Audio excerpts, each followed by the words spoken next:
Provo, Utah. This is the Ultimate Final Fantasy Podcast with your hosts, Joseph DeGolier and Caleb Schweiss.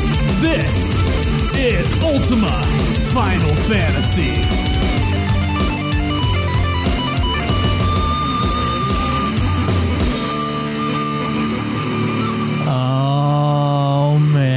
Welcome to another episode of Ultima Final Fantasy, the Ultimate Final Fantasy Podcast. I am Joe. I am Caleb. And today we're actually going to be delving into a really old segment. At least it's really old now that I haven't returned to it in a while.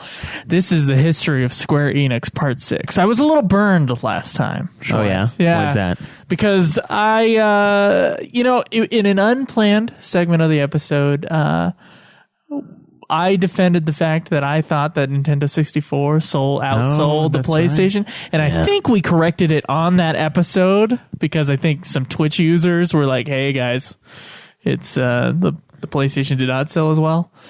So I'm sorry I made that mistake. It certainly wasn't in my write-up. My write-up, as far as I know, was accurate, but my response to your statement or whatever happened there was incorrect. And so we're actually going to be going into that a little bit.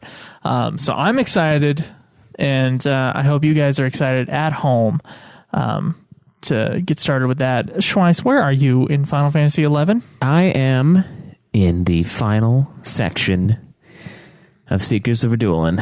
I am on like 5.2 or something like that. It's a battlefield. I've decided to wait on you before continuing because we kind of need some more help in these. The NPCs, the trusts aren't quite enough at times, and it's just easier if we have 3 sentient beings playing the game and cooperating. So we're waiting on that. And I've basically just been level grinding the last few days. I'll jump on and go in, throw on my XP ring, and get a couple merit points in, go spend them, make my character even more badass than he already is, and log off. That's been my Final Fantasy XI life for the last week, I'd say. Nice. Just waiting. Well, I'm glad that you're waiting now. It's real nice. Yeah. I've been trying to catch up when I get some free days. I am near the end of 4, at least, near the final battle of 4. I should actually be there tonight, and then me and you will hopefully get through the final section of the game, unless, barring some terrible experience with a boss, or if Granital can't join us, hopefully we finish Seekers of Adulan Sunday. Yes. I'm ready to end Seekers of Adulan and get onto Rhapsodies of Vana'diel, which will be like a couple hours of play. That's what we... If the first third of Rhapsodies of Vana'diel is any sort of model for what the rest of it's going to be. Yeah, I never finished all of the missions for the first third of it either. So I still have a couple missions to go. I didn't fight Siren. I checked my mission status on that one, and I still have like 3. But it was really quick. The ones that we did do, it was a nothing expansion almost. We were just running through real quick, and it was... there were some fights in it, but they weren't anything like the ones we've run into in this expansion. It was. Story-wise, I wish that we didn't have to play it in order to get our trusts. Yeah. But otherwise... I'm looking forward to it. Me too. I'm looking forward to putting 11 behind me, even though I enjoy playing it. Yeah. It will be nice to move on to something I've never played before, which will be Final Fantasy XII Revenant Wings. I've never touched it, and I need to use my DS that I bought, so this will be a perfect time for it. I need to use it. I do. I bought it for, I spent $70-$80 on the damn thing. I should probably play a game on it that's not Legend of Zelda. Well, it's going to be really nice for me because I'm taking that train almost every day of the week, and it's about a 4-hour train ride. Yeah. And although I have been filling my time just fine on the train, reading and, dicking around, occasionally pulling out the DS on the Super Mario Bros. 3, which is what I've been playing. Yeah, that's a for fun game. Yeah, it is a for fun game, and I haven't touched a for fun game for a while. And hopefully 12 Revenant Wings is somewhat fun, although I've heard bad things about it. That's for sure. Going in, I've heard bad things. Yeah. But it will be nice to be able to just take care of Final Fantasy 12, like a Final Fantasy game en route. Like, I don't have to be at home in order to play this game. Yeah. It'll be kind of nice. That will be nice. I mean, the one after that, the 13.2, that one, obviously, you will have to be at home. I will be stuck at home, yes. But I don't think 13.2 is anywhere near as long as 13, as far as getting all of it done. Yeah, maybe. I think 13.2 is much shorter, so I don't know. I'm looking forward to seeing how much of that we can get done before 15 comes out. I think with the rate I we're going... don't want to not finish a game before 15 comes out, so we're going to have to strategize our, like, playing. Yeah, no, I know. I think we could do Revenant Wings and 13.2 in that time, but we'll look at it. We'll look at the length of each game, and we'll keep you guys updated as to what our battle plan will be prepping for Final Fantasy 15. 11's the real brick wall in this situation. Like, what if we just can't, like, defeat the last two fights in 5 point whatever for a dueling? Like, what if we can't do that? Then we will both be grinding for merit points. Yeah. Till, the end of the world. I don't know, man. It can be rough. Well, that's why Crinitol and I have been level grinding and getting ready for this final showdown that's going to happen at the end of this expansion. I don't want that to happen. I want to be able to continue on and get past Final Fantasy XI. I mean, I enjoy playing it, but there comes a time where you just need to bury the hatchet, and we're going to bury it in Final Fantasy XI's face. You know what's funny? Some of the hosts of Limit Break Radio have not even finished Seekers of a Dueling content. Really? Yeah, really. Wow. So, despite the fact that they started a podcast way earlier, we will be beating them, at least a Nero. I remember that. A Nero didn't? A Nero is in Seekers of a Dueling. What? Yeah. Maybe we can get a Nero to join us, and then we'll be unstoppable. I think he's on a different server, personally. Oh. Well, we can always pay him to come over. But yeah, as far as storyline content, wow. Yeah. Really? That's crazy. According to the episode they released a couple weeks ago, anyway. That's craziness. I can't believe it. It's craziness how quickly we have gotten to where we are. Yeah, and it's not even quick enough for us, honestly. No, it's not. It's like, but Jesus, fuck this game, God. They fucked around for a long time in Final Fantasy XI, though. That's one thing that we haven't done. We haven't done all the raids. We haven't done all the extra content that came out. We haven't touched the Shantoto Ascension quest line. There's a ton of content in this game that we have not and probably will not ever play, and I'm sure they have to some extent. Because I don't know what else you would have been doing for all those years. I know it used to be a lot more difficult as far as the gameplay goes and leveling and getting things done. The requirements were sick. There were also more people in the game so that they could justify the difficulty level. Yeah, you could get people to teleport you to the crags, and then you'd have to ride your chocobo for an hour to get to the zone. I can't imagine any of that stuff. That's crazy. The crystals, those existed eventually, I think, and that would help it. And then the books, of course. But I don't know. I don't know how they haven't finished it. It's weird to me.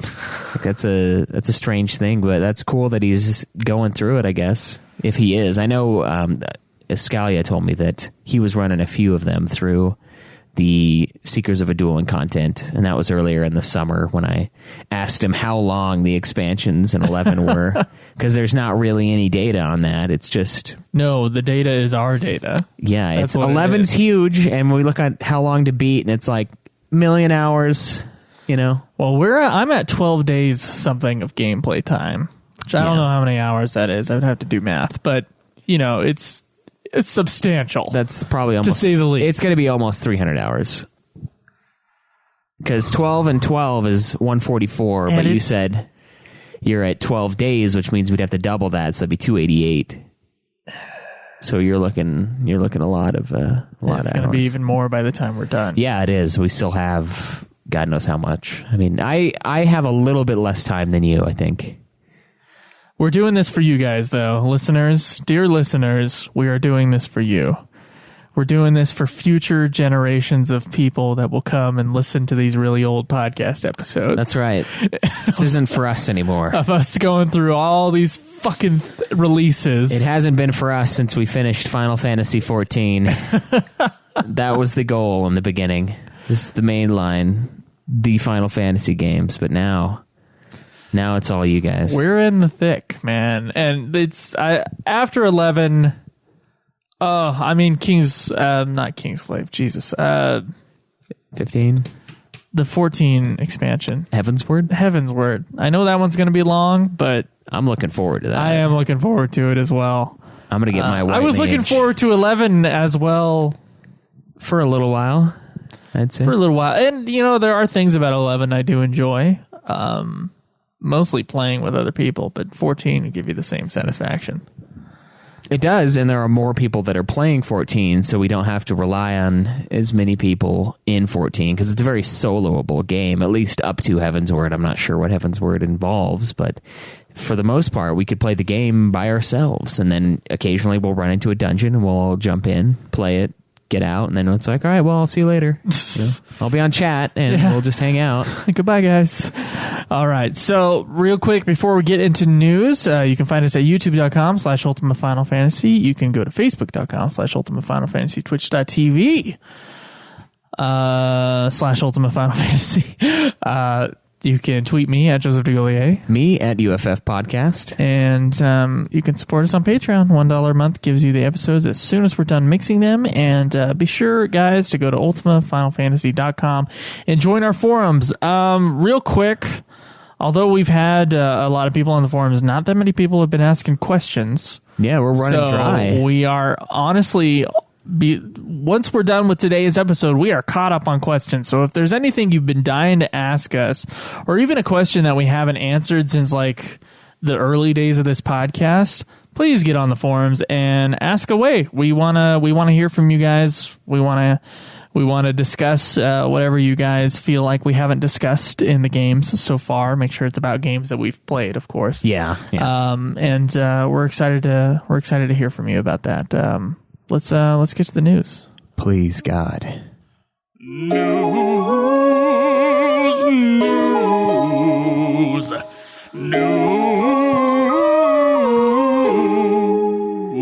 Before we get into this, I want to thank Shinru once again for providing us with these wonderful, wonderful news articles. Yeah, and Shinru is now posting on ultimatefinalfantasy.com, so you can find his articles there every Friday. It should be. Yes. Good stuff.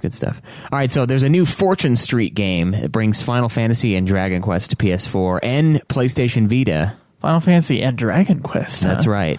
Old rivals come together. Damn straight. It's going to come out in 2017. Like I said, there's no definite release date as of yet, but it is a celebration of the 30th anniversary of both franchises. And this kind of looks like some sort of a fighting game. I don't know. There's a trailer for it, but it's not a real Final Fantasy game, so I ain't watching it. So World of Final Fantasy... I was ready for it, but whatever. You clicked out of it. World of Final Fantasy has a new Tokyo Game Show trailer. Oh, does it now? Yes, it does. I don't want to watch it, but we're going to watch it anyway. Let's check this out.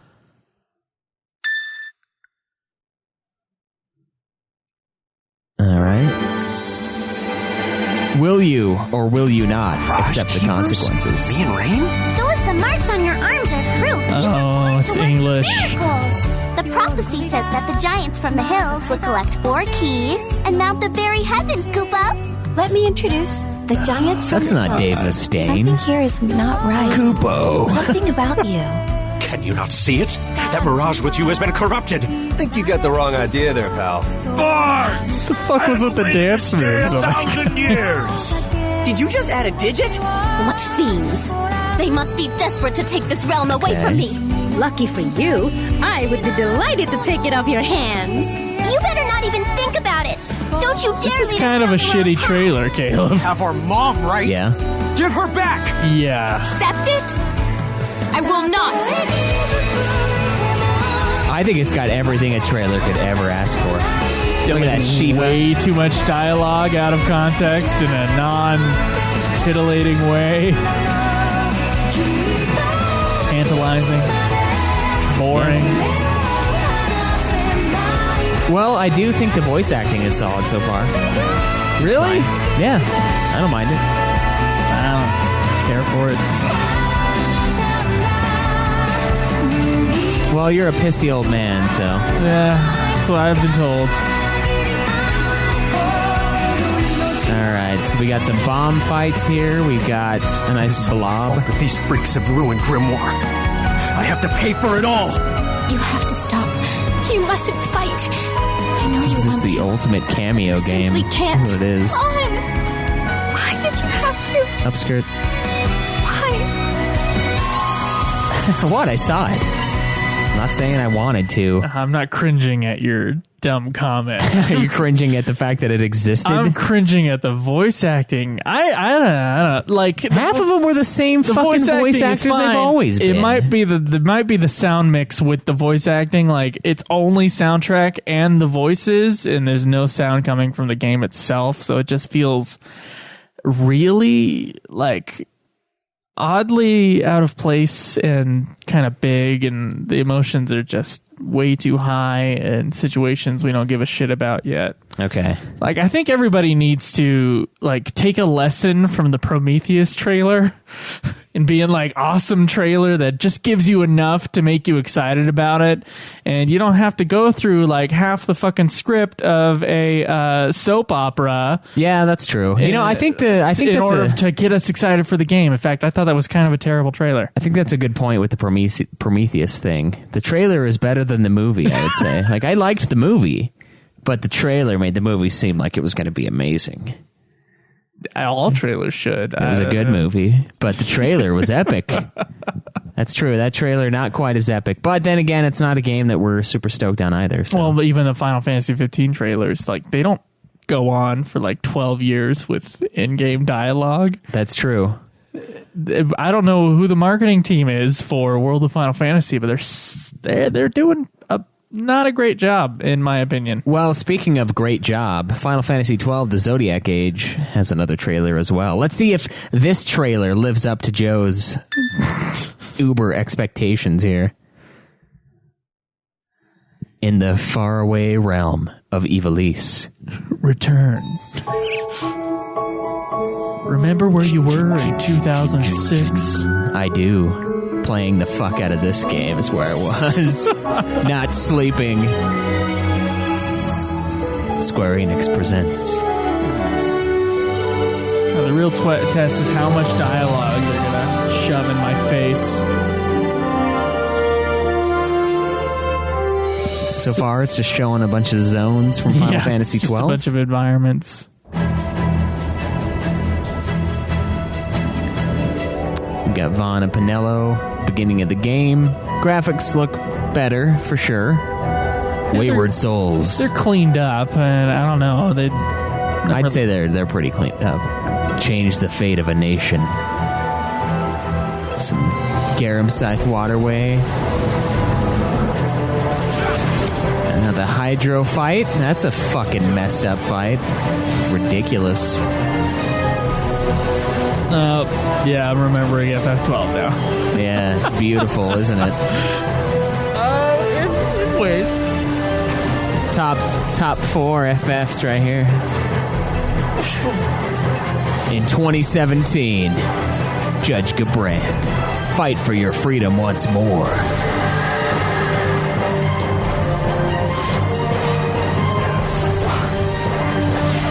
Man, some of these battles were just sick. That's what I'm remembering. I'm remembering some of these fights being ridiculous.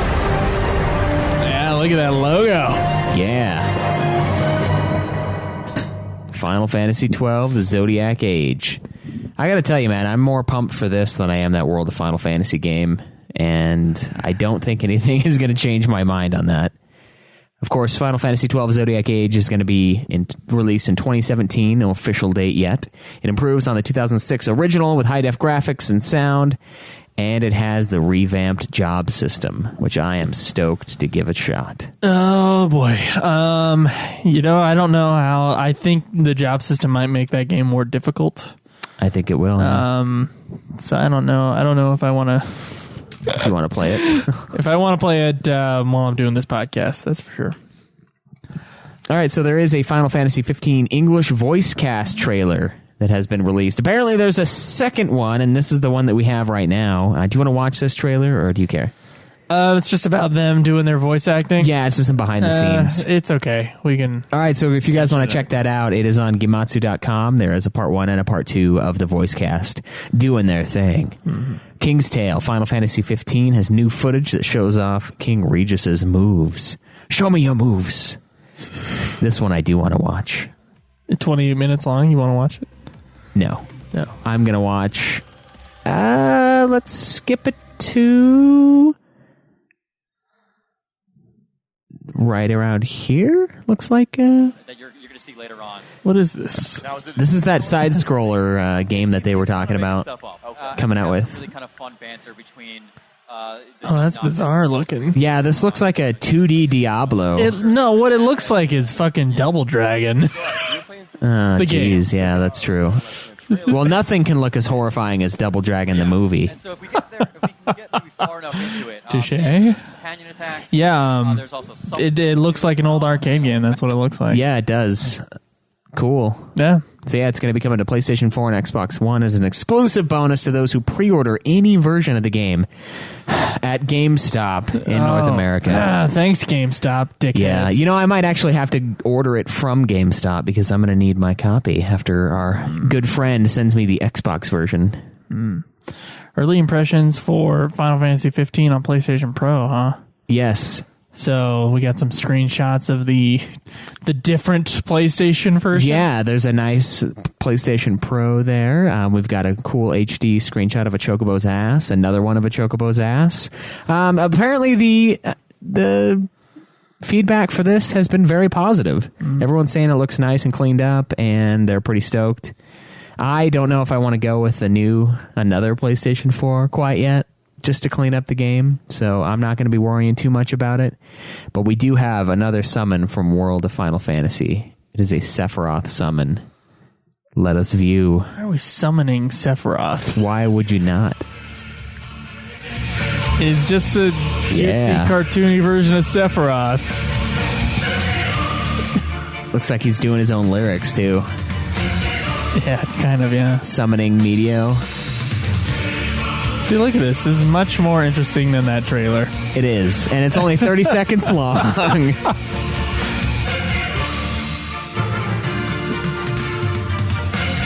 God, that trailer was fucking awful, Caleb. Yeah. Like, it was like think about the most recent, think about the Heavensward trailer.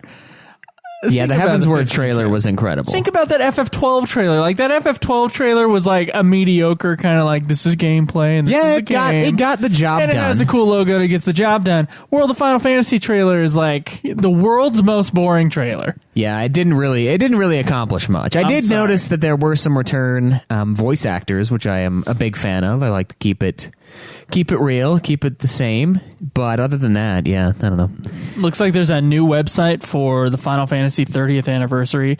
It might be advertising that new game, but it's basically got a coming soon port on the thing. So who knows what else is in the works for the Final Fantasy 30th anniversary? Yeah, there is a 30th trailer. I don't know if I want to watch that. This is the trailer cast this week, apparently. Okay, it's only a minute 41. All right. And Sid was this guy. And Sid was this guy in this game. Remember Sid in 8? Of course you don't. How many of our listeners know what you're referencing? It's the FF12 HD Collector's Edition second disc. They did like the worst job ever of promoting their own games. They're like, it's literally Sid is this guy. Hey, Sid is this guy that you probably missed in 8 because you talked to him for like 2 seconds. Here's Sid in 9. Oh, yes. 10 Sid.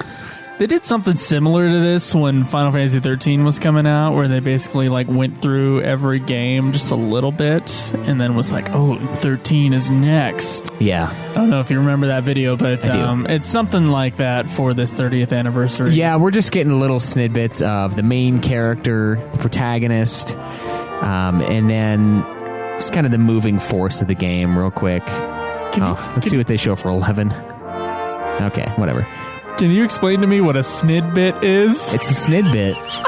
It's kind of like a tidbit, but it's even less. That's what a snidbit is. Oh, boy. So we got 14 going on. Got all of them. Let's not pretend 14 existed. Yeah, Realm Reborn is all they will acknowledge. For good reason.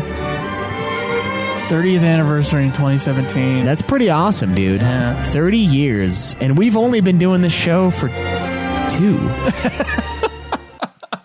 2.5-ish. Yeah. Well, that's not even a tenth of the We'll full probably be at the force. 40th anniversary by the time we get through these things.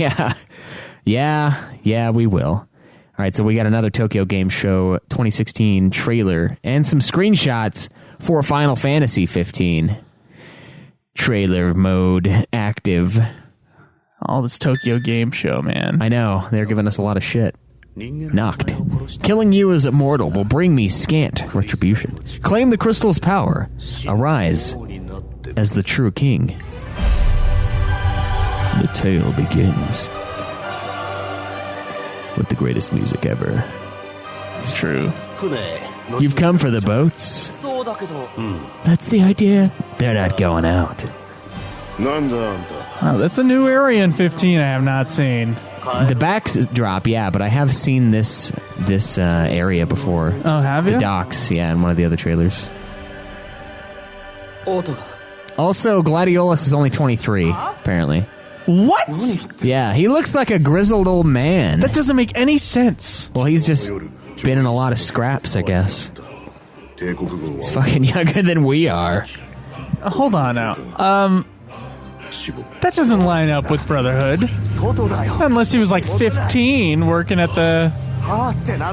Maybe he was. No, that can't be it. He grew up... Someone done fucked up. He grew up real fast. No, don't look at that. Oh, so the king passed away, huh? Alright, I don't want any more spoilers. Get this fucking thing out of here. The trailer looks awesome, but it's giving too much away. Well, it's not giving anything away that wasn't your responsibility to have already consumed. Kingsglaive. Oh, is that? Oh, is my responsibility to consume? Yeah, your responsibility to spend $20 buying a fucking digital copy of it. Oh, you know how much money I have to my name right now? Nothing. I know that. Some of it's gone from a place that's not yours. All right. So speaking of Final Fantasy 15, if you guys haven't gotten a PS4 yet, worry not. GameStop is going to have an exclusive Final Fantasy 15 bundle, 1 terabyte PlayStation 4. Oh, that looks awesome! I fucking know, with some nice backdrops. Why the did game I get a PS4 before now? Come on. It's going to be $449 though, but that's only like $40 more than I paid. And look at this thing.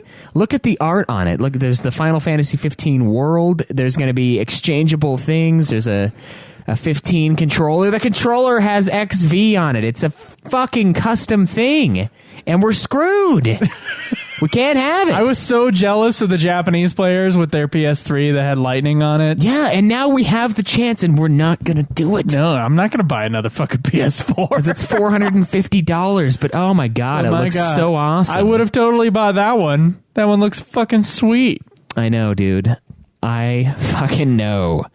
But that is the wrap-up for the news this week. That will also come with the Kingsglaive, so if you guys want to pick that up, you'll get a rental of the dubbed version of Kingsglaive. So you get to watch it once, but of course, hopefully you will have consumed Kingsglaive by the time this comes out, which is 1 day before the release of Final Fantasy 15. So be stoked for that. If you guys don't have a PS4 yet, go mosey on over to GameStop and pre-order your Final Fantasy 15 custom PlayStation 4. All right. I think it is finally time, after all the trailers, Schwartz, it is finally time to talk about the history. I mean, we're going into the future with the news, man. Yeah, future and spoiler. Now it's time to go back in time. I realize that fucking video is going to ruin that. I totally knew the king was going to die. That's not... Well, I mean, I figured he would, but I was surprised. Oh, okay. That the trailer's like, oh yeah, by the way... Yeah. Is that the motion it made? Yeah, it's the rolling of the dice and the tossing of the dice into the face of all of the viewers. Oh, okay. All right. That's rude. It is. Those things hurt. Yeah, let's get to the history of Square Enix Part 6. Out with the old, in with the new.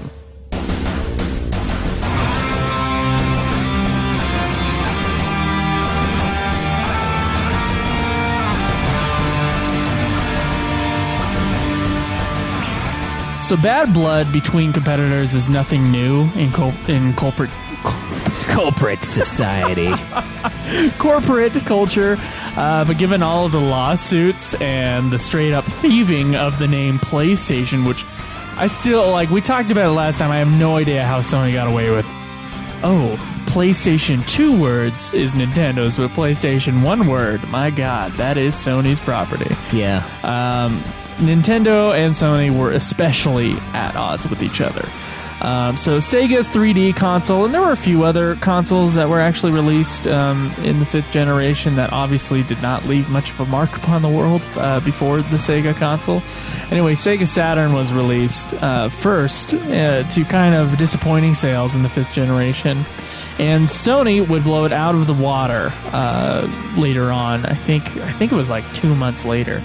I think the Sega Saturn was released in November, and the Sony console was released in December of 1994. They would basically blow it out of the water, but not too long after. I mean, they had some delays making the next console, but Nintendo's N64 would come to what I assume would be to take revenge on the market. Nintendo, of course, being just the rulers of the previous 2 generations. Oh, by far, yeah.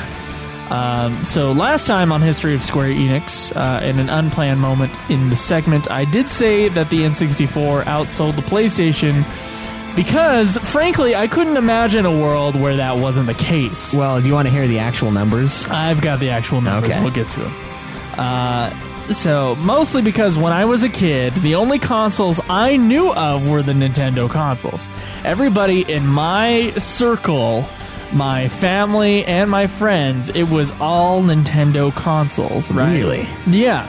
So, and I remember seeing the N64. Now, at a certain point, my parents got rid of our NES, and I didn't have video games till I was like 15. I got a Game Boy Advance. Okay.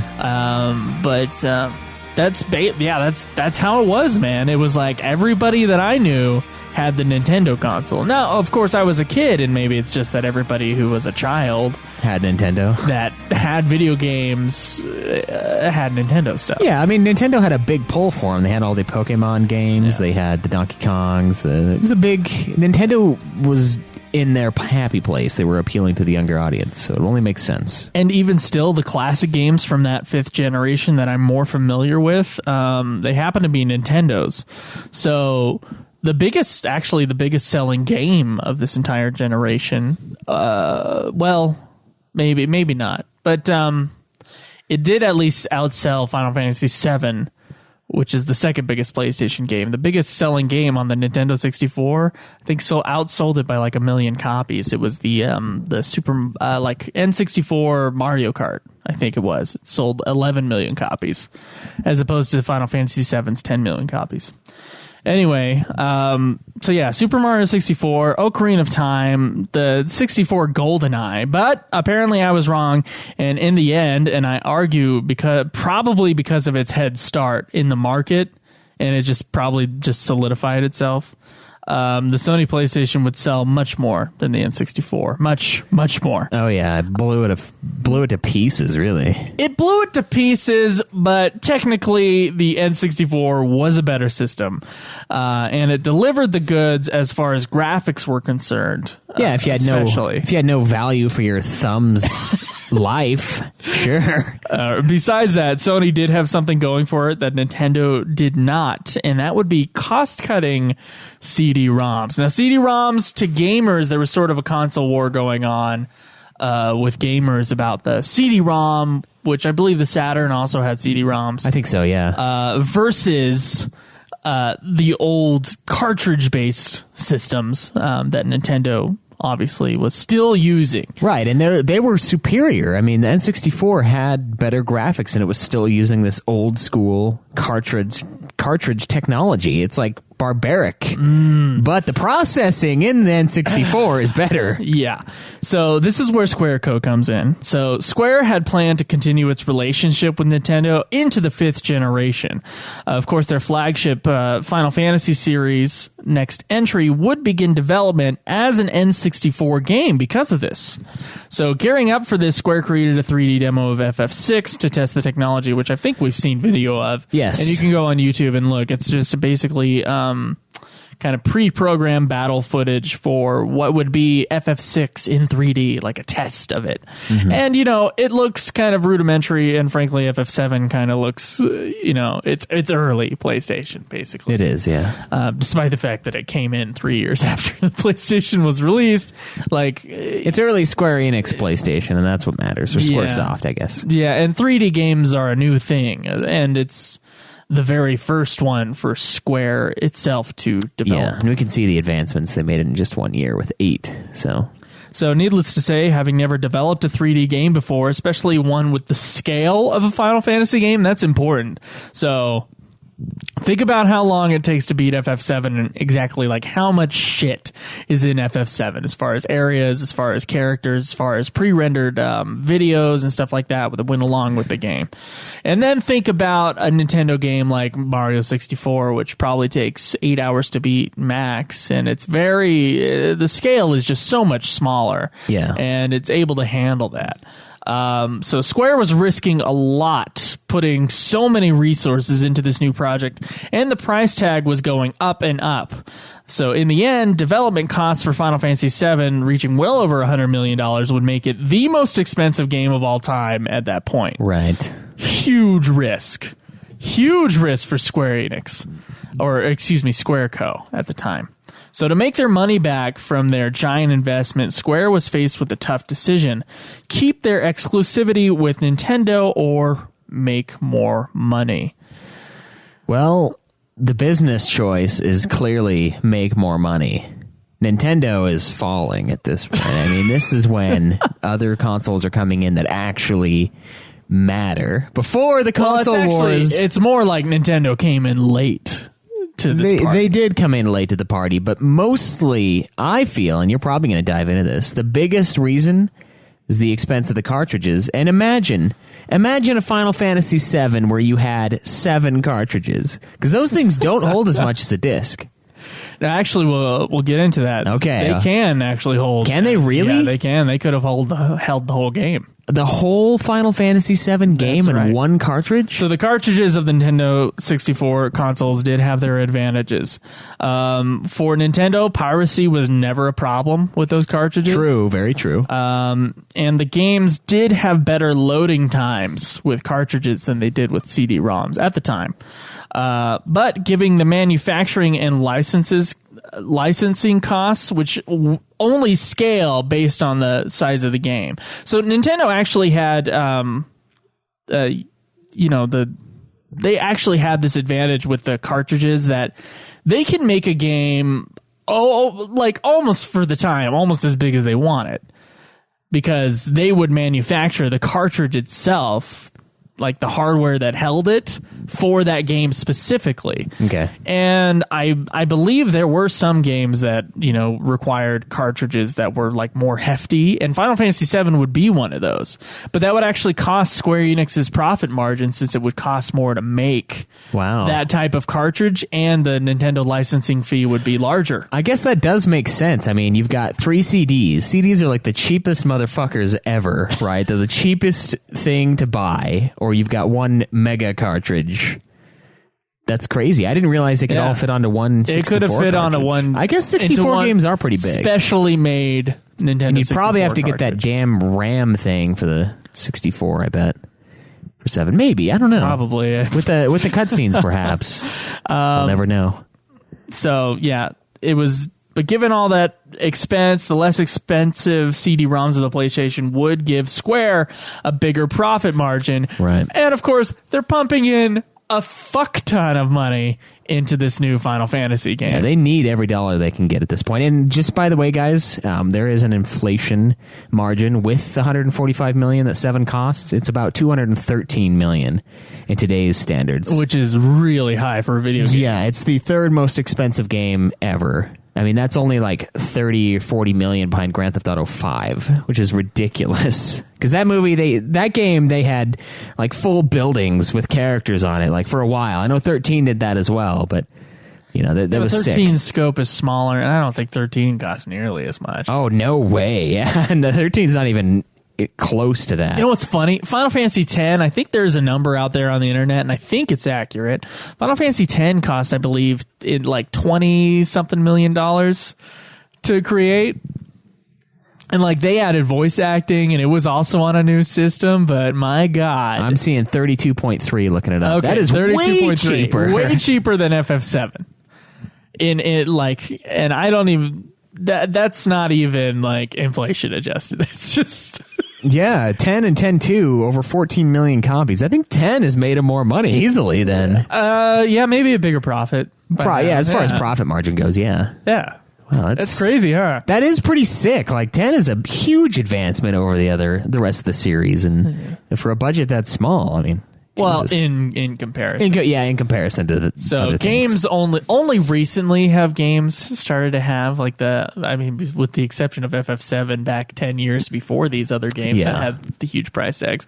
Only recently, kind of during the PS3 era, I don't remember the console number generation, but you know, last generation and this generation have been the expensive eras for video game development. It's like Blockbuster. They weren't really that huge. We're talking like Blockbuster movies budgets. So we're talking huge, couple $100 million. Yeah, of course now games, you know, sometimes do, you know, bust past the box office numbers for movies. Oh yeah, Modern Warfare 2 just destroyed every... Yeah, they do cost $60 a copy. So. Yeah, no, I think when Modern Warfare 2 came out, and I know I get shit for talking about shooters on the show, but it was the piece of media that had been bought the most. The most money had been spent on that than anything else, like as far as movies, games, and stuff like that. That's crazy. Yeah, it was sick. Of course, they have a better idea of like capturing those numbers.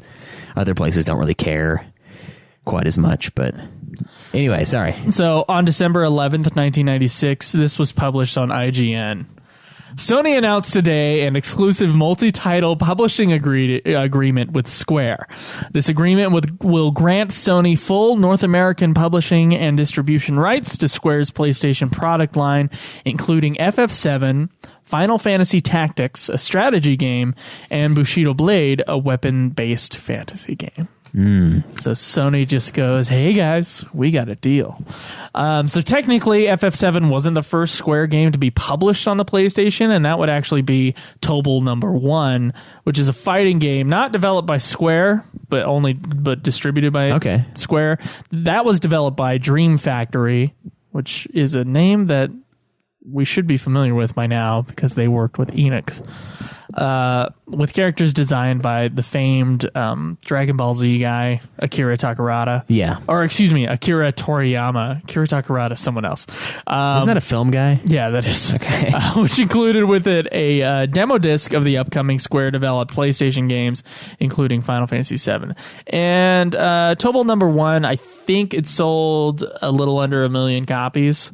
So it did okay, but you know, it wasn't really a Square game. I think this was one of Square's first, if not the first time that Square had published someone else's game. Yeah, this is a common thing for a lot of studios, but Square Enix and Squaresoft both. Yeah, they're more of an in-house. Yeah, they're Nintendo mode, except they don't make the consoles too. So unless they were just trying to test the waters. Yeah, I mean, just offered a distribution deal. I have no idea. Being distributed by someone big like that carries weight. I mean, that's true. Yeah, you see the Square logo on it. Yeah, and it's like, oh yeah, trusted. Exactly. If you see whatever the hell the actual name was, Dream whatever, you don't know it. Dream Factory. Dream Factory, yeah. So FF7 released was released on January 31st, 1997, and would prove to be a mega success, selling over 10 million copies in its PlayStation run, making it the second best-selling game on the PlayStation after Gran Turismo. Needless to say, this was a massive success for Square, who made more than their money back, frankly. Yeah. Like, that investment paid off. I think Final Fantasy VI, I think we talked about it in the FF6 episode, I think it sold like 3 million copies. Yeah. And FF7 just blew it out of the water. Yeah. I think a lot of it is that it was like the new type of RPG game that I don't think that many people had seen before. I don't know any game like FF7 before FF7. Yeah. Personally, on top of the fact that, I mean, pre-rendered cutscenes were a new awesome thing, and FF7 really had they really used those. And if you look at advertising for FF7, like the trailers for FF7, where they like made it seem like a movie for television ads, it's pretty cool. It's pretty cool what they did with this game. They did a good job marketing it for sure. So as long as Square Co. would be around as a company, they would never again release a major game on a Nintendo system, with the notable exception of 2 Game Boy Advance games released in 2002. So we're talking about Square. When Square Enix comes together, that's when Square Co. finally starts doing more business with Nintendo again. Yeah. So the success of Square on the Sony equaled the success of RPGs in general on the PlayStation system. And Enix, who did mess around with Sega and N64 games for a bit, which we talked about last time, would take note of the success of FF7 and begin to release exclusively on the PlayStation after 1997 as well. Ooh. Yeah, so Enix and Square, the two juggernaut RPG distributors, basically, they're on this. Yeah, they're all aboard the Sony train. So the success of these two massive game developers may have been one of the things, or if not the thing, that ensured the PlayStation's success. That and maybe the cool new tech and better controllers. Who knows? Yeah, way better controller. Jesus. I hate that thing, man. I hate it. So now, in the end, the PlayStation would sell 102 million units. Okay. And the N64, 32 million. So the PlayStation sold more than the Wii. Just keep that in mind, guys. Remember what happened when you tried to get a fucking Wii? You couldn't. That's what happened. Nothing. Now, to be fair, the gap wasn't nearly as big in North America. Oh, okay. What was the North America? I feel better about this than I did the other one. So in North America, the N64 sold 20 of its 32 million copies. Oh, wow. Yeah. And the PlayStation sold 38 million copies in North America. Okay. And was around for 2 years longer. All right. So it is really it's Square and Square Enix that made this thing. It is much closer in North America for those two companies, so I don't feel as bad for thinking that the Nintendo outsold the PlayStation. Yeah. I feel like in pop culture, maybe not in gamer culture, but in pop culture, the Nintendo ones are the ones that bear out as classics more than the PlayStation ones. Personally. Now, that's just an observation that is not backed up by anything. You know, I think it might be some sort of hipster revolution, though. They're like, I had the one that sold 5 units. No, I played Donkey Kong, and you were playing Final Fantasy. There are a good, 8 other systems released in this generation that nobody knows what the fuck they are. So if there's something for hipsters to get on, it's that. Well, you think about it, though. The hipster thing, it's not true hipster. It's like half-ass is what they do. They're like, well, it's cool, but it has to be somewhat cool to everyone else, and I'm just going to make it really, really cool. Not that the N64 wasn't. I just feel like maybe that's why there's so many mega fans of the 64. That, and it's a great system. It had but how many people do you know? games. I mean, besides the fact that it sold a shitload of copies and actually outsold Zelda versus Final Fantasy, the regular person on the street. I mean, how many out of 10 would know what Final Fantasy is versus how many out of 10 would know what Zelda is? Well, they would know Zelda more. Zelda's more household. It is more household, yet but it's got as much. Yeah, no, it hasn't, and it's got recurring themes, recurring characters. Zelda's always there. A Link is always there. It's not always the same Link, but no one really knows that. And it's got its core thing. It's less of a niche audience, I guess. They both are niche audiences by far, but Final Fantasy it's not as big. And it's bigger, but it's not at the same time. So I do know what you mean. The Nintendo... I'm telling you, there's something about the Nintendo games that have embedded themselves into the zeitgeist more than the Final Fantasy games. Now, me and you are doing a Final Fantasy podcast. We love Final Fantasy, and we think it's awesome. But at the same time, it's like, I know that if I walk down the street and ask 10 people if they knew what Final Fantasy was, or if they knew what Zelda was, I bet 4 out of 10 would know what Final Fantasy is, and 9 out of 10 would know what Zelda is. Yeah, that's probably about accurate. Zelda's it's a big deal, so I guess. And Ocarina of Time is like the classic Zelda game. So I would argue that they're like the classics on the N64 are outweighing.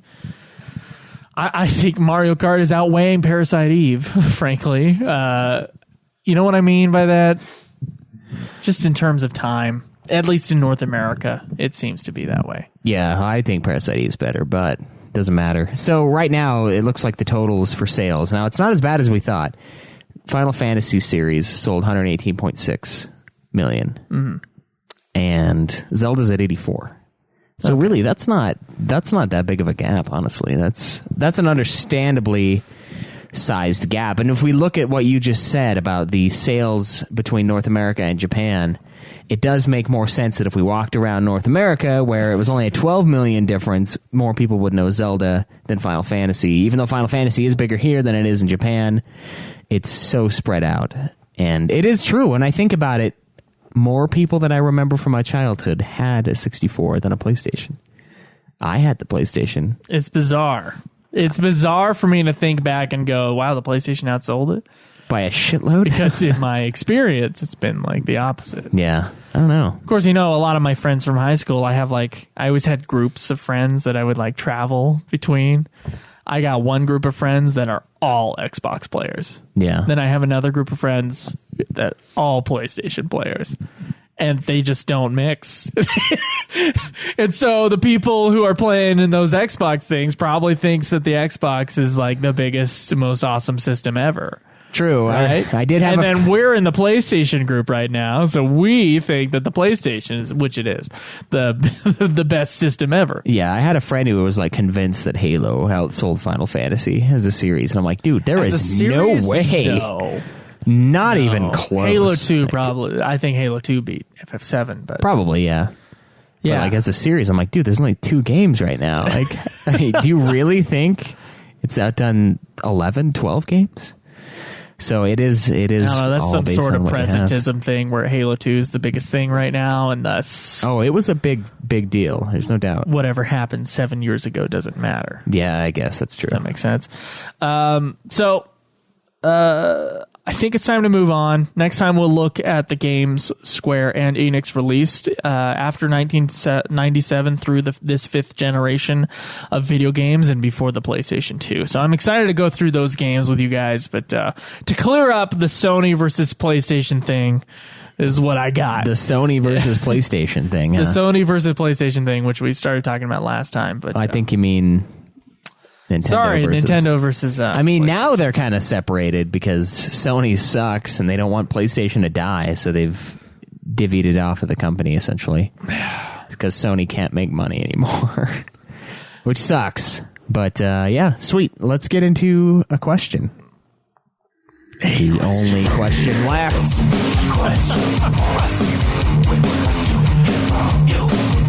Yes. Go now. Just go to the forums. Just go to the forums.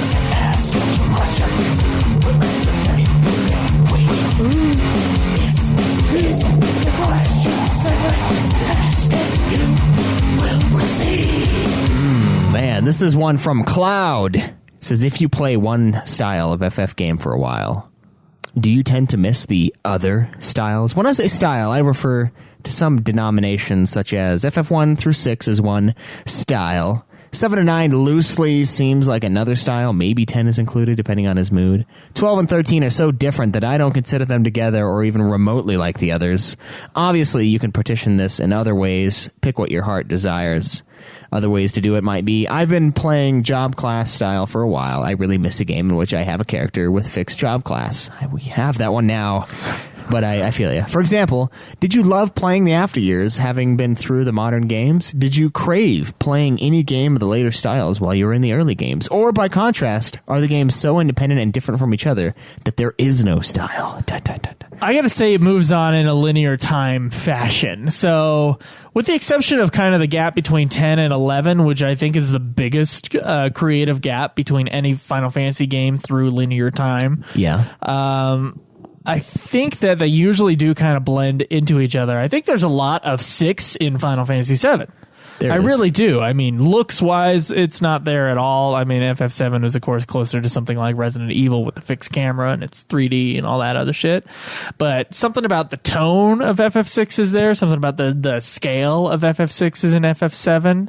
I think there's a lot in FF7 that took from FF6. So I do think that they kind of... They build on each other. Yeah, they build on each other, blend into each other, and the easiest kind of ways to differentiate them is like, okay, so FF1 through 6 was 2D. Yes. FF7 through 9 was 3D. FF10 was 3D, but also had voice acting, and then we suddenly have FF11, which is like just the table being tossed somewhere else. Like, but, fuck it, we're going back. No voice. Open world, no direction, boom. Yeah, but I would say that FF12 is some amalgamation between FF11 and FF10. Yeah, it is. So I actually think that there's something there, and I would say 12 is closer to FF11 in terms of style. Yes, and then 13 is really just like building on FF10 and some of FF12. I would say building on both of those too. Yeah. With the Gambit system, you've got the what are they called? Paradigms. Yeah. The paradigm shift feels like the Gambits to me. I mean, it's more controlled by the user, obviously, than Gambits. I mean, you can set the game up to play itself, as Joe knows, fighting the same guy over and over again. And with 13, it's more of a setting up what moves they will do, and you can choose their moves. You can choose who's the leader. It does build on itself. So I feel like your point is valid in some ways, but I've always felt that the reason why we did this podcast was to see how the series evolves. Now, we're saying how Final Fantasy evolves, not how Final Fantasy VI evolves to 7. We're talking about Final Fantasy 1 through Final Fantasy 14, how the series built upon itself. There are points where it trips up with Final Fantasy 8, I would say, with some of the styles of gameplay where it's a downgrade to me. And then there's Final Fantasy IX that trips up in some ways too with the speed of the battle system, but it brings back a lot of the stuff that 7 had, and it feels like 7 to 9 is more of a natural bridge, and 8 is a little off, just the way the game is played. Now, because of that, it's tough. It's tough to say the art style as well. Yeah, the art style is completely different, and 9 brings it back. I would say my favorite style would be Final Fantasy XII. Which is a very unique style. It is. It's almost MMO, but you're by yourself. It's I don't know, there's something about the way the game is played, the way I have 3 characters running out in the wild. I see the enemies appear. I have them come up to me. I can physically run away from them instead of choosing run as a command. I can pick them off. I can strategically run with my main character or switch characters and have the aggro on that guy and run away and get him to kill the monster, get my other 2 teammates to kill the monster before it kills me. Mm-hmm. I can actually avoid the attacks sometimes. That's another thing that 14 has going for it. You get to see the AoE attacks. 14 was also developed by some of the developers of FF12. I remember that being a thing when we went over it before. Yeah. So 14 actually builds off of FF. I would say 14 is almost like an amalgamation of 11, 12, and 13. Yeah. It's like it decided to take some of the fanciness and speed of 13, mix it with some of the gameplay elements of 12 and kind of the MMO elements of 11. I'd say that's a fair comparison. Now I say that A Realm Reborn. Yes, no, not the original. The original is just FF11 again, from what we can see. And for that reason, 14 is a blast. I mean, it's a lot of fun to play. It takes the best aspects of those games, except for 13's kind of battle system, but yeah, I would like that to be a thing, but you sick. can't really do that. I'd be sick at an MMO, just all over the place, just switching shit around. That would be the most stressful game in the world to play with other people. Like, if you didn't switch, you killed us all. Like, yeah. But gameplay wise, not story wise either. Yeah, no. So yeah, I think he does have, I think lack of FF11 play kind of changes how you look at the series. Yeah. But with FF11 being the most different one, but also being a very influential one on the games after it, I think it's important to take that into account. So when you say FF12 era, I would actually rope in FF11 with that, and I'm sure that would not make it your favorite. But I always miss the PlayStation ones. Always miss the PlayStation ones. Yeah. Yeah, I miss 7, 8, 9. I play FF11, and I was playing the PlayStation 2 games.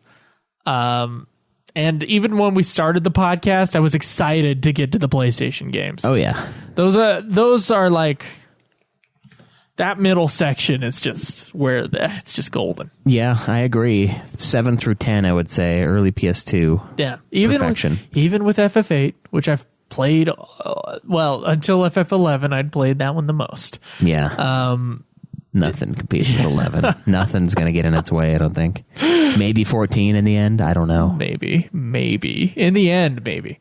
But yeah, I think my PlayStation era is probably my favorite style of FF game, but it's a style that, unless they decide to release a version of that style as a spin-off game on a handheld device, which I think would be very cool. Listen to me, Square.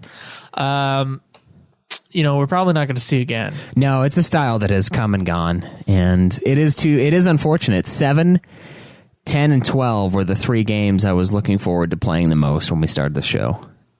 And 6, because I had never played 6.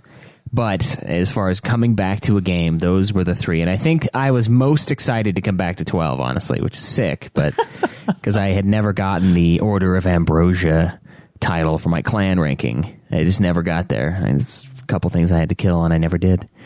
So, as far as did we love playing After Years after being through the modern games? Absolutely. I was excited for After Years, and I found After Years to be quite enjoyable because of it going back to the 2D roots. Yeah. That and the PSP version is just beautiful, and I am pissed that I played that goddamn PS1 port. That's just, don't play the PS1 port, okay?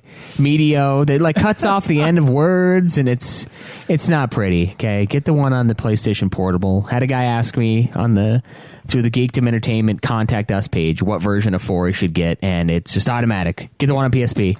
If you have a PSP, don't even worry about any other version. That one's amazing. I can't say much for the DS, the 3D remake. I didn't play it, but the PSP, it brings you back. It brings it back to the old school style, and I think that's really enjoyable. While also being a fantastic port, and it just plays extremely it's smooth well. And it's fast. Like the menu is super quick. Everything is just really speedy in it. It's crisp. So Caleb Craig responds that he would say that each game has its own style instead of it being like styles and chunks. Okay. I guess some of the games appear similar, but they're all very different in the feel of the game. Yeah, the feel of the game, maybe.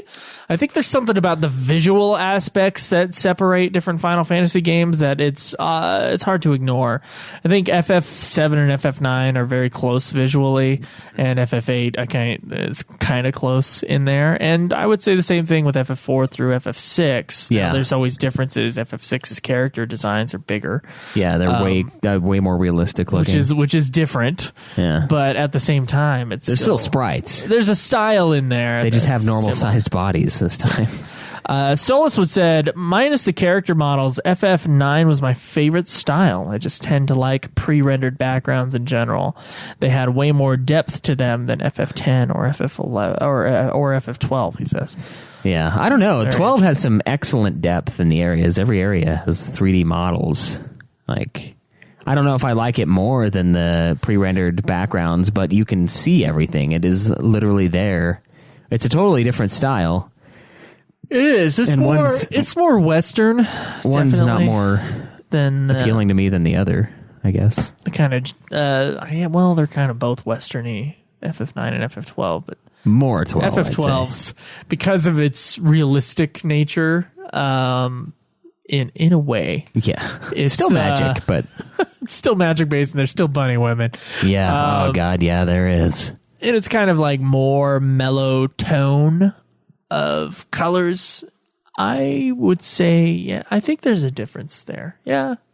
All right, fair. So I think it's definitely worth going back. I think the way we're ordering the reviews and the games that we play kind of lends itself to that. There's an excitement involved with going back to the after years. There's excitement involved with going back to 11 to 14 to all of these. And it's like jumping from old to new to old to new. And of course now we're starting to get into kind of just new, but it's still new with old games, old platform. There's 11, which you can only do so much to make 11 seem modern, which is not much at all, honestly.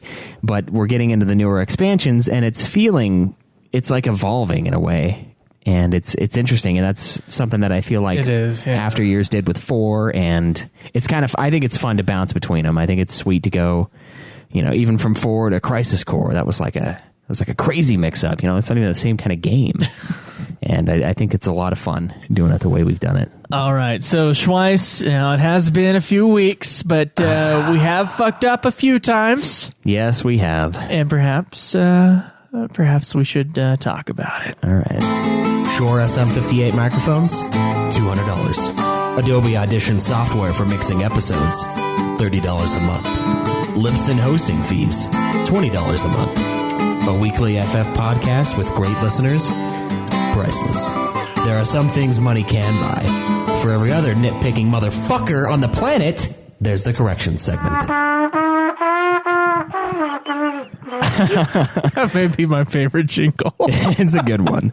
All right, so we have one here from August 8th. It's been a bit, but we're going to get to it. It's from Nox Knight 88. He said, in the latest episode, the guys were talking about prayer in Final Fantasy X and how the entire world knew Hymn of the Faith. Joe then said something like, just like in FF3, and Caleb affirmed. I assume you guys meant FF4 because there isn't a prayer scene in FF3, but there is one in FF4 at the very end. Well, a very small oversight, but I figured I'd be that guy, especially since most of the errors you guys remake is in regards to FF4. Tella Fusoya. I did not say Tella Fusoya, okay? That is this man. Okay, I explain. Not a prayer scene, but a scene where everyone on the planet cheers on the heroes. All right, so that was your defense. Yes, that is my defense. And Shinru says that FF3 has a lend me your energy type moment going where everyone thinks of the heroes and cheers them on. So I guess that's the what the connection was more than anything. It's kind of like in the other episode, which we're going to get to, one of my corrections. I'm going to actually do that one now because even though it's out of order, this guy are sick. We've got Default Dre on here. It's titled Character Ages. Noticed in the episode called Gladiolus Maximus and Ignis Minimus, our hosts weren't certain how old the characters were, particularly Gladiolus. They kept referring to Gladiolus as Iris's father as well. I did not say that. I didn't know the relationship, and you said that suggested that maybe he was her father. Listen to my words. I listened back, and you did say father. But we did say we weren't sure of their relationship. Now, I did say something. I said it's like weird that it would be like a bring your daughter to work day. Now, that doesn't mean I think that she's his daughter. I didn't. He's her guardian, clearly, to some extent, which is a father figure, even if he is her older brother. But we did refer to it as that. I did say bring your daughter to work day. And I didn't mean I just meant that to kind of like with the FF3 thing, the lend me your strength. That's the connection. It's not that she's the literal daughter. I just think it's weird that a child would show up to her relative's work and try to meet her boss or his boss. It's odd. And said, just for the record, yeah. So in an episode, you said her boss, but Gladiolus is a man. Yeah. He is only 23, though. This is something that Default Dre brought to our attention, and I confirmed, yeah, he's a 23-year-old. Okay, so he's 23 in the background of the episode of Brotherhood? He's 23 and 15. Bullshit. He's 23 and 15. That is impossible. With how young Noctis was, that is absolutely fucking impossible. Well, Noctis as we all know, as I look up here to double check, Noctis is 20. Okay, how old was he in the flashback in Brotherhood episode 3? He might have been 15. And that means Gladiolus was 18. He was like a little kid. He hit puberty late. Gladiolus was the guy who was like the tallest man ever in 9th grade. He was you. And then Noctis eventually slowly grew up, such as myself, and ended up being as tall. Yet it's weird because it sets it up in a precedent that Gladiolus is older, and he is, but it seems like he's much older based on his experience, the way he handles himself. Although, and also his different appearance between 3 Brotherhood episodes at 3 different flashbacks at 3 different points of time in the flashbacks. He's trendy, I guess. He's a super trendy. He's a trendy man. But I think the idea here then, instead of being Noctis trying to catch up to his elders, he's trying to catch up to someone who's only a little bit older, but way more experienced. 3, come on. That was bullshit. It's true. 3 years in that flashback. If he's 15 in the flashback. Yeah. And if he's not, Gladiolus is even younger. Which, no. I refuse. I think someone fucked up on the ages. That's what I think. All right. I think maybe the guys who made the anime thought that he was older. They might have, yeah. Who knows? All right, so you remember that NeoGAF post that we had? That ridiculous thing that included Gone Girl script and all of these things about how Tabata had killed him? Yes. That apparently was not meant to be taken seriously. I didn't take it seriously. Yeah, neither did I. That's the funny part. Guys, we read it on here as a joke. It's even... Okay, it did seem desperate, and I feel like some parts of it were semi-legitimate, but they're an attempt to make it funny. And so there's literally a monologue from Amy Dunn in Gone Girl. I'm so much happier now that I'm dead, technically missing, soon to be presumed dead, gone, and my lazy, lying, shitting, oblivious husband will go to prison for my murder. Okay, that's enough of that. Yeah. You just fucking spoiled the shit out of Gone Girl. Yeah, who cares? All right. Anyway, yeah, Shinru corrected us that it wasn't supposed to be taken seriously, but we didn't take it seriously. No, yeah, we're just fucking around. Yeah. It's so ridiculous that it can't be serious. Plus, when I was watching that movie, I totally saw that, and I was like, that's pretty funny. This one's titled Tisk, Tisk, Tisk from Skull Hottie. Caleb Craig was correct on the forum cleanup episode. In Advent Children, Barrett is shown with a metal hand that is changeable to his gun. I would have let it go, but it was such a firm no that I had to correct it. You guys rock.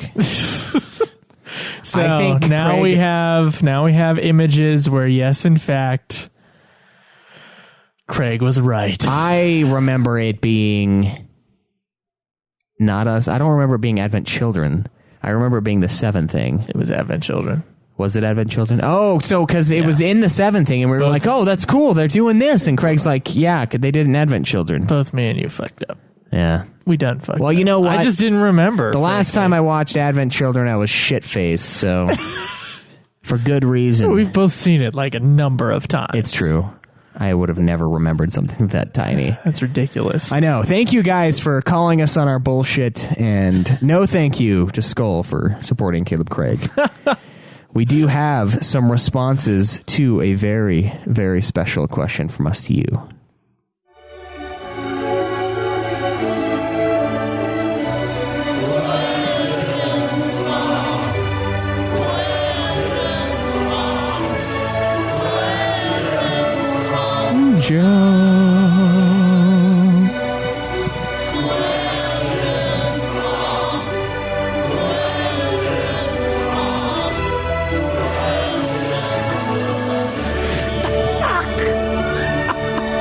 All right, so last week, in light of our excellent UFF Pinup Award contest, we asked, who do you think deserves the UFF Pinup win? Woman, man, or other? Will45591 says, I agree with the list. Happy Locke made it as high as he did. If I was king of the world, I would have probably had Noctis get further along, but I understand the reasoning. Couldn't believe Sabin and Locke were as close as they were. Sabin was automatically eliminated in my mind because he looks like the villain from Rocky IV. You okay over there? Just something funny happened in that jingle, that's all. Yeah, something great is going on in the background here. All right, so Felicia Nomiko says, she has to say Sephiroth is still the sexiest mofo in the series. I was disappointed that Laguna got shot down so fast because he's gay. Question mark? Yeah, question. Did we mark him down because he was gay? I don't know. I don't think so. I don't think we marked him down because he was gay. I think we might have joked about him possibly being gay. Yeah, maybe. But I know because I didn't dig the ponytail. Look, man, he was never in the running. How about that? We'll go with that. Because I guess guys with long hair have to be gay. There goes my love of Native American guys, I guess, since they're all gay. Guys with long hair have to be gay? Did we say that? No, Gladiolus has a mullet. That's long hair. Yeah. All right, so anyway, her pairing would be Sephiroth and Lulu. I don't care that she's wearing lots of belts. She's hot, calm, and intelligent. Except for picking Waka. No way. I wouldn't shag anyone but Lulu in that game. On a side note, I'm guessing you guys consider any pairing of a human and non-human to be bestiality? No. I don't look at it that way myself. Yes. I don't consider it a matter of biology, but of sapience. If a being can speak to me rationally on a similar intellectual level, then it is not a beast. It's just alien. I'm fine with differing species getting it on as long as everyone involved is of the appropriate age and consenting. Otherwise, Star Trek gets real weird. Yeah, there's I can't really say anything to that because that's not a real application of anything. No, but here's where the problem with that thought process is concerned. What if I decide that, let's see, what type of good dog? Like a golden retriever, a really smart type of dog. She understands me. Okay. And so now I'm going to go fuck my dog. Like that. Well, she's saying, it's not the understanding, it's the speaking back. So if you were Dr. Doolittle, then yes, you could. Now, if you were a Dr. Doolittle, you could fuck an animal. According to this, yes. If the animal is cool with it. God. If they're DTF, then No. Dude, there is a classic Loveline episode, and I will get a hold of it before we're done here. There is a classic Loveline episode where a dude calls in, and people were fucking pissed about this. A dude calls in, and he's like, so I have a sexual relationship with my dog, like a mutual sexual relationship with his dog. His dog fucks him. And... What the fuck? Yeah, and he's like, yeah, sometimes I'll just be bending down and my dog will think it's time. Oh. And dude, it's like, oh my God. No, it doesn't matter if no, it's bestiality. I'm putting it, because there's no fucking bullshit alien race out there, I'm putting it all under bestiality, and I say it is not okay. All right. I know. And that thought process leads crazy people who think that their pets are just as sapient, as she said, as them, that could that leads down a bad road. All right. Just a bad road for crazy people. I don't really have anything to say to it. Who will probably fuck their animals regardless of what I say. True. All right, so the Scott Spot says, well now, cracks fingers as a bisexual man. I feel particularly well equipped to answer this question. Okay, I don't. I am straight, and so is Caleb, so perhaps what we see in other men as commendable may be different. Yeah. And it's not based on attractiveness. At least it's not for me. I can't speak for you. Mm-hmm. Yes. First of all, I can't believe you guys put Gladiolus. He has a mullet. That should have been an automatic elimination. Personally, I think that Locke and Balthier wouldn't have been bad choices. I think Balthier is probably the one I think should have won. I also think Squall is pretty damn hot, but he's definitely not good relationship material. I was surprised that Irvine got so far. I didn't find him that appealing. Waka would be better if not for the insane haircut. I think Noel from 13-2 pushes out Snow in terms of pure sexiness and mentally. Hope is damn sexy in 13-2 as well. I also think Prompto is the cutest of the 15 crowd. Yeah, I guess that's true, but there's no way we're going to pick Prompto. We'll have to see how annoying he is once we get to the game. If I had to choose one character I'd probably take Balthier. He just seems like he'd be great at sex. You know, I look at Balthier and I think that guy fucks. That's what I think. That guy fucks. Any Silicon Valley fans out Yeah. there? I'd give 13-2 Hope the win on relationship material, though. One runner-up from the extended series would be Lael from Crystal Chronicles. As for the women, you guys absolutely nailed it with Quistis. The only one who might give her a run for her money in terms of pure sex appeal is 13's Jill and Nabaa. One with a whip, one a riding crop. Stola says, I'm throwing in Quinniquan for reasons you'll see later. Okay, so I'm going to defend my mullet pick. Okay? Yeah, with an ugly man. Hold on now. It's not an ugly man. Yes, he is. See, now as a straight guy and the world's biggest fan of Metallica, the only guy I would let screw me, I wouldn't screw him and I wouldn't like suck his dick, but I'd let him pound my ass. Oh my God. Would be James Hetfield from Metallica, who in his prime, after the Black Album, during that tour, when his voice was just like godly, he was rocking that motherfucking mullet. All right. Dude, all right, fine. I would not, if I were going to have anybody, it would not be this guy. He is one ugly motherfucker. Well, I'm not looking at his face. Yeah, but like, Jesus, like if you're going to have it done to you, it should be something that's like, Look, you know? He's like, I'm sorry, I won't make another Metallica record if I don't fuck you in the ass. And I go, all right, James. And then I Oh my God. take off my pants. All right. And I let it happen. So that's your defense for Gladiolus. This is James Hetfield. Okay, Shinru says FF7 Tifa, FF4 After Year's Edge. I also think Balthier should have been higher on your list. He was like runner-up, man. The men and ladies love him. Also, Kuja, Sephiroth, and Zack should have been included in some way. Not Kuja. Never Kuja. No. Scott Spot says Zack I could definitely see. He's one of the better ones in the series. However, I would personally associate any dude with hair to his ankles. I would never personally associate with any dude with hair to his ankles. And I'm not really into cross-dressers, Kuja. So Scott, as being another bisexual, disagrees with our other forum member. Okay. What's her name? I just lost it. Fumiko, yeah. Yeah. I was like, it's Japanese. What the fuck? Shori says, I'm surprised nobody really did much from 11. Definitely Team Olmia. Team Olmia. She's a little young, isn't she? No. Yeah. You're just getting old. All right, Backed Man says, I'm straight, but here's both picks as I assume they want to know the male pinup. Main series. Chick. Lulu. I love her big, bouncy, round eyes. Dude. Sabin, he's bulgy like a moose. Spin-off series, Chick, Cisne, give Quistis a run for her money for the hottest redhead.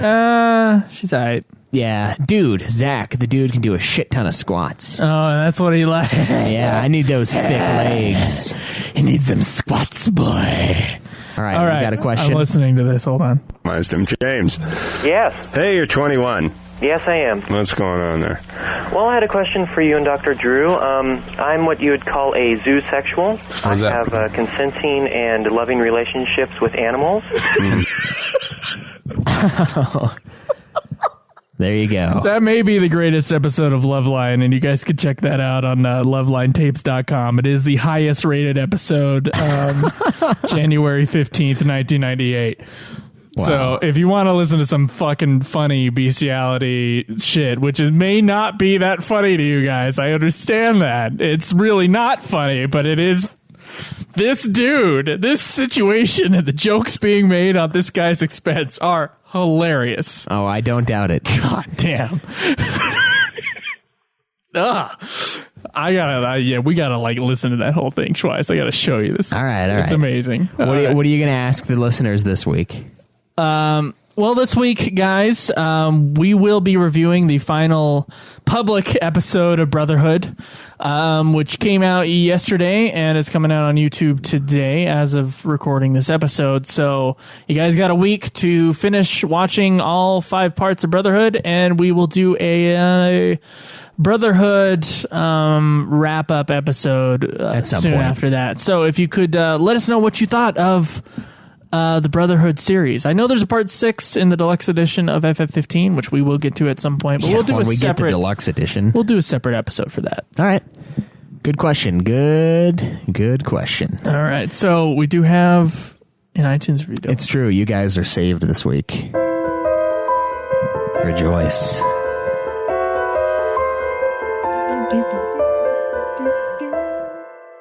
iTunes reviews.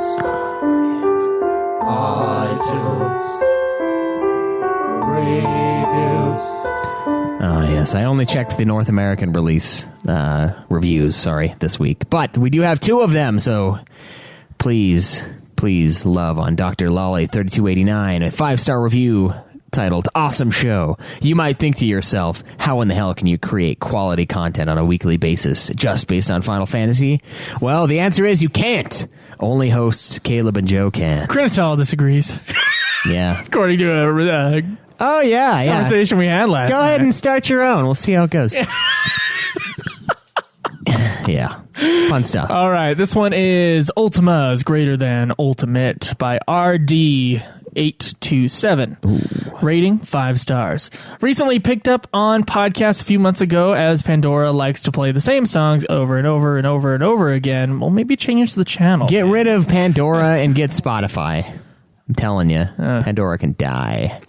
Got real tired and bored at work listening to the same song, so I decided to turn to podcasts. Naturally, I went for my favorite game series, Final Fantasy.